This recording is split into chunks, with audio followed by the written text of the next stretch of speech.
Ang mabuting balita ng Panginoon ayon kay San Lucas. Papuri sa iyo, Panginoon.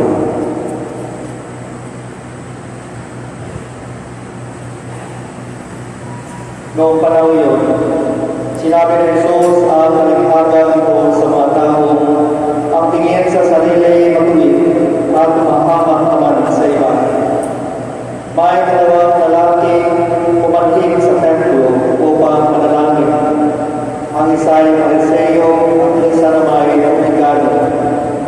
Tumindig ang Pariseo ay matulog na nanalangin ng ganito: O Diyos, napagpasalamat ako sa iyo sapagkat hindi ako matulad ng iba, mga magnanakaw, mga mandaraya, mga mangalunya, o kaya ay katulad ng Publikano nito.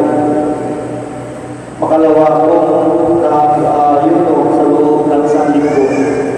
Nagbibigay ako ng ako ang lahat kung kinikita. Samantala, ang Publikano ay nakatayo sa malayo, hindi man lamang makaningin sa langit, kundi inatabukan ng kanyang dibdib at sinabi, O Diyos, mahabag po kayo sa akin na isang makasalanan.